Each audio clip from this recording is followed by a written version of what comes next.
For 70 years, if you lived at the top of the world and the Canadian government wanted you to be able to defend yourself against a polar bear, there was a rifle it put in your hands. It was not American. It was not modern. It was not chosen because somebody ran the numbers and decided it was the best tool available. It was a Lee-Enfield, chambered for a British cartridge designed in 1888, a cartridge built specifically and deliberately to shoot human beings at 400 yards on a European battlefield. And the Canadian Rangers, the patrols who watched the Arctic, carried it as their working rifle from 1947 until March of 2018. Now here is why that matters more than anything else you will hear in a video like this. Every ranking of this kind, including the ones I have watched to prepare for this one, is an argument. It is people reasoning from ballistics tables about what would probably happen if a particular animal came at you with a particular gun in your hands. It is educated, and it is careful, and it is still speculation. This one is not. The .303 is the only cartridge on any of these lists that was actually issued for the job by a government to people who lived in the country for 7 decades. It got a field trial nobody else has had. And then Canada looked at 70 years of results and took it away and replaced it with something else. So I am not going to guess where this cartridge runs out. I am going to walk it up the list, animal by animal, from the ones it handles without noticing to the one at the top. And at the top, I do not have to hedge, because we know exactly what happened, and we know what the people who had to live with it decided in the end. By the end of this, you will know where the line falls, why it falls there, and something about that rifle that will probably annoy anybody who owns one, including me. Start with the idea the whole thing hangs on, because almost everybody has it backwards. The number on the ammunition box is the wrong number. Walk into any gun shop and every cartridge on the shelf is ranked by foot-pounds of energy, on the assumption that a bigger number means a deader animal. And on big animals, that assumption falls apart completely. Here's the proof. A hunting arrow carries something like 50 foot-pounds of energy, barely more than a .22 rimfire. And every autumn, archers put those arrows through the ribs of bull elk and kill them cleanly. Now turn it around.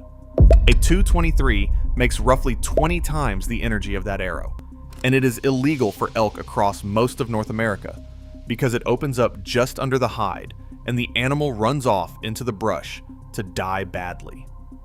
Read that again. The thing with almost no energy kills the biggest game on the continent. The thing with energy to spare is not trusted on a deer. What kills is penetration. A bullet reaching the heart and the lungs and destroying them, or reaching the spine and breaking it. Depth in the right place. Everything else is decoration. Hold on to that, because with the .303, it is not a general principle. It is the specific reason this cartridge behaves the way it does. And the reason is stranger than it is for any other round on this list. Because the standard .303 bullet was engineered on purpose to do the opposite of penetrating. If you have seen our video on this cartridge, you already know the story. The Mark VII service bullet, adopted in 1910, has a plug of light material in its nose, aluminium first, later fiber or wood pulp, with the lid behind it. That makes it tail heavy. In the air, it flies beautifully. The instant it hits something and slows down, the heavy base tries to overtake the light nose, and the bullet yaws hard and turns sideways. Britain built it that way to comply with the letter of a treaty while producing the wounding effect the treaty was written to prevent. Against a man, it works exactly as intended. Against 1,500 pounds of animal, a bullet that turns sideways in the first few inches is a bullet that dumps everything it has in the wrong place and never reaches anything that matters. So the first rule of this entire video, before we meet a single animal, is that the .303 you might have in a tin from your grandfather is the worst possible ammunition for everything above about the middle of this list. Military surplus is not bear ammunition. It was never meant to be. The right load is a 215 grain, round-nosed solid, or a heavy modern soft point built to hold together, 180 grains and up. That is a different cartridge in every way that counts, out of the same rifle. And the men who used this rifle seriously in bear country knew it. Now, the other half of the argument, and this is where the 303 walks into the room with something none of the handguns in these videos have. It is a rifle. The service load makes around 2,300 foot-pounds. A heavy .44 Magnum out of a revolver makes about 1,500. A hot 10mm makes around 700. So before we start, the 303 arrives with something like 1.5 times the muscle of the big revolver and more than 3 times the auto pistol, out of a barrel long enough to actually deliver it, with sights you can use at distance. And it carries 10 rounds, not 6. 10 in the fastest military bolt action ever issued, worked by a man who can run it without taking his eye off what is in front of him. That is the hand this cartridge is holding. Rifle energy, rifle reach, and a magazine nothing else on this list can match. Hold on to that too, because it carries the 303 an awfully long way up this ladder, right up to the exact rung where it stops mattering. So, from the bottom, rung 1, the coyote, the predator. You are overwhelmingly most likely to actually meet, because they are now in every part of the country, including the suburbs, and they have got bolder as they have stopped being afraid of people. The record across North America is roughly 150 documented attacks and about 11 deaths, almost all of them involving a sick animal or one that had learned to raid a neighborhood. For a 303, 35 pounds of dog is not a test. It is a formality, and honestly, it is a waste. The eastern coyote, the bigger one with wolf in its family tree that people have taken to calling the coy wolf, changes nothing at all. This is a rifle built for animals 40 times that weight. Rung 2, the wolf, feared far out of proportion to anything in the record. Across an entire century, wild wolves have killed something in the region of 33 people in all of North America. That is the 100-year total, not an annual figure. A healthy wolf wants nothing to do with you, and the rare attacks trace back to rabies or to animals that got fed. To this cartridge, a wolf is a coyote in a heavier coat. It passes straight through. And here, for the first and last time, that tumbling service bullet is actually fine, because on a thin-skinned animal of that size, it does not need to reach very far. Rung 3, the cougar. And this is the first one where the answer stops being about the cartridge at all. 27 fatal attacks in a century. Statistically, almost nothing. But the mountain lion is the only predator on this continent that will occasionally decide a human being is food, and it does not face you. It watches from behind, from above, from cover. The first you know about it is 150 pounds landing on your back with its teeth already at the base of your skull. Now think about what that means with a Lee-Enfield in your hands. The 303 has power to spare for a cougar. It always did. The problem is that this is a 4-foot rifle, and you cannot bring a 4-foot rifle around onto your own spine. Against the one animal that ambushes you, the most useful thing you are carrying is your eyes. By the time you understand that the fight has started, the rifle in your hands has already become a stick. That is not a criticism of the cartridge. It is the first appearance of a problem that is going to come back at the top of this list, so remember it. Power is not the same thing as being ready. Rung 4, the feral hog. People laugh at wild pigs right up until one comes out of the brush low and fast and opens a leg to the bone. Wild hogs kill 8 or 9 people a year worldwide, and the American population has exploded into the millions, which puts more people in their path every season. And the hog is the first animal on this list where your choice of bullet decides the outcome, because a mature boar grows a shield across his shoulders, an inch or two of dense gristle and scar tissue built up from fighting other boars, and that shield will stop a bullet that opens up too early. This is where a 215 grain solid earns its place. It goes through the shield and into the lungs behind it. A tumbling Mark 7 or a light, fast expanding soft point may not. With the right bullet, the 303 is genuinely excellent on hogs. With the wrong one, it is how you end up tracking a very angry animal into thick cover. Same rifle, same day, different box of ammunition. Rung 5, and this is the tier almost nobody ranks honestly. The big herbivores, moose and bison. These two put more people in hospital in North America than every bear and every cat on the continent combined, and it is not close. A bull moose in the rut, or a bison that has decided you crowded it, will stomp and gore, with a body running anywhere from 1,000 to 2,000 pounds. A big Alaskan bull moose can go past 1,600, and this is the first place the 303 is genuinely marginal. Not because it lacks power in any absolute sense, but because there is so much animal between the bullet and anything that will stop it quickly. 2,300 foot-pounds into 2,000 pounds of moving mass is not a stop. It is a wound, and a wounded moose at 10 yards is still a moose at 10 yards. The honest answer here is the same as it is for everybody else on this list. This is not a predator hunting you. It is an animal you walked up on. Distance and respect are the defense, and no rifle on your shoulder is a substitute for not being there. Rung 6, the black bear.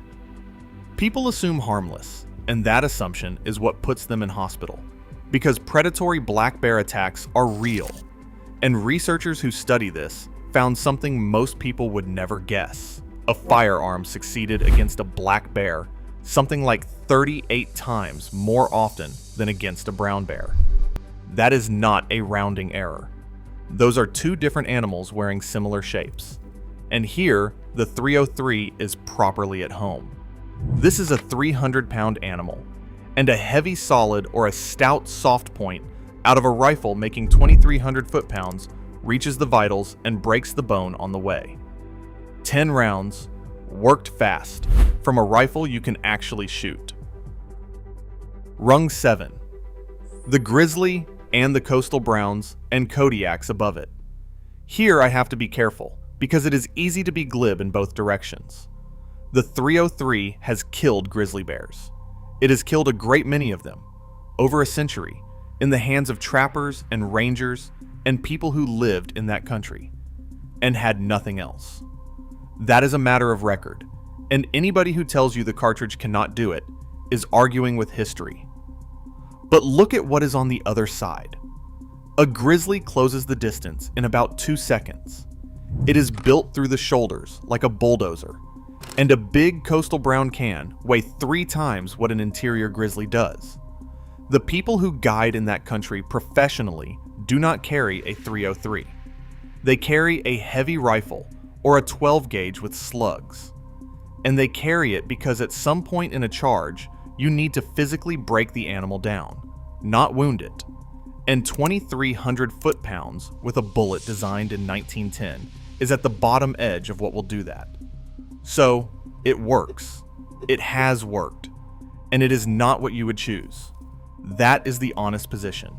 And I am not going to dress it up in either direction. And now, the top of the list. And this is where this video stops being like the others. The polar bear. The largest land carnivore on Earth, and one of the very few animals anywhere that will deliberately hunt a human being as food across open ice with no fear of you at all. Every other video in this genre reaches this rung and says the same thing, and they are right to. Put the handgun away. This is rifle country.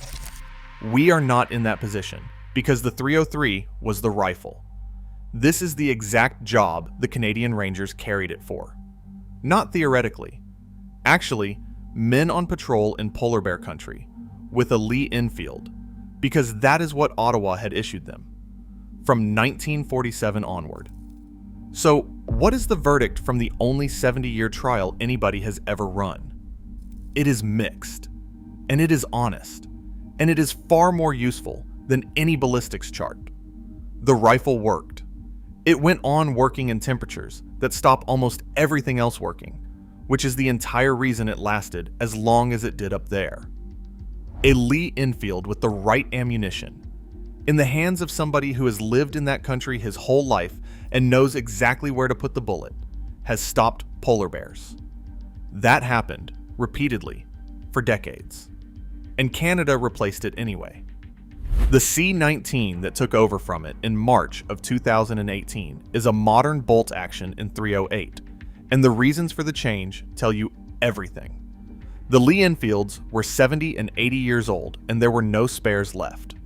Ammunition in that caliber was becoming a supply problem for a modern military, and the state was arming people to face the largest predator on Earth with a rifle designed before the airplane. That is the verdict. Not that the .303 failed, that it was allowed to do a job at the outer edge of what it was capable of, for far longer than anybody would design for, because it kept working and nobody could justify the money, and eventually the arithmetic caught up. Now, the bill. Because there is one, and the other videos in this genre are right to make a point of it. You cannot wear a Lee-Enfield. It is 4 feet of wood and steel, and it is on your shoulder or it is leaning against a tree, and the animal that gets you is the one that catches you with your hands full. Every advantage this rifle has, the energy, the reach, the 10 rounds, assumes you are holding it, and most of the time, you will not be. And there is a second part of the bill that is specific to us. This rifle is old. The ammunition is getting expensive, and it is not always on the shelf. The rifles themselves are 80 and 100 years old. A great many have been sporterized badly, and a worn barrel or a headspace problem is a real thing, in a way it simply is not with something built this decade. And before the bottom line, the most important, honest thing in this video, because if I leave it out, I am selling you the same story everybody else sells. The gun was never the main defense up there, and the people who lived in that country would tell you so first. What kept rangers alive on the sea ice was knowing the country, reading the ice and the wind, keeping dogs, which will tell you a bear is coming long before you see it, not camping where a bear travels, not leaving food where a bear can smell it, and traveling in company rather than alone. The rifle was the last item on a long list, and it existed for the moment. Every other item on that list had already failed. And on bear spray, since it comes up in every one of these videos, let me give you both halves rather than the half that suits an argument. Spray reaches 30 or 40 feet, which a charging bear covers in about a second. A gust of wind or a wall of brush can scatter the cloud or hand it back into your own eyes. People have died holding an empty can. It is not the force field the label implies.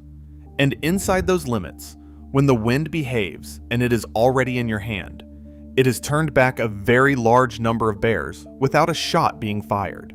And the people who work in that country carry it and a rifle both and think choosing one is foolish. Anybody who tells you a 130-year-old cartridge is a magic answer to the largest predator on Earth is selling you a story. The Rangers never thought that. They thought it was what they had, and that it worked, and that the rest was up to them. So here is the honest bottom line. For the coyote and the wolf, the .303 is more rifle than the job needs. For the cougar, it has all the power in the world, and no answer to being ambushed. For the hog, with the right bullet, it is genuinely one of the better tools you could carry. For moose and bison, it is marginal, and the real defense was always distance. For the black bear, it is completely at home. For the grizzly, it works, and it is not what you would choose. And for the polar bear, it was the official answer of a G7 government for 70 years, which is either the strongest endorsement any cartridge on any of these lists has ever received, or the clearest possible illustration of how long a good enough answer can survive when nobody is forced to improve on it. I think it is both, and I think that is the most interesting thing about this rifle, because that is the pattern of the whole 303 story, and we have told it on this channel before. A cartridge from 1888 that should have been replaced a dozen times, kept on because it worked well enough, and the alternative cost money, from the trenches to the desert to the Arctic, right up to 2018. It was never the best answer. It was the answer that kept turning out to be sufficient for 130 years, in more places and against more things than anybody designing it could possibly have imagined. So tell me below, and be specific, because this is the part I actually want to read. If you have carried a 303 in serious country, the Canadian North, Alaska, the bush, anywhere with something in it that can kill you, what did you load it with, and did you ever need it? And if there is a ranger watching, or somebody whose father or grandfather was one, what did the men who actually carried that rifle up there think of it? Because everything in this video is a chart and a record, and one honest account from somebody who stood in that country with an Enfield in his hands is worth more than all of it. We will see you in the next one.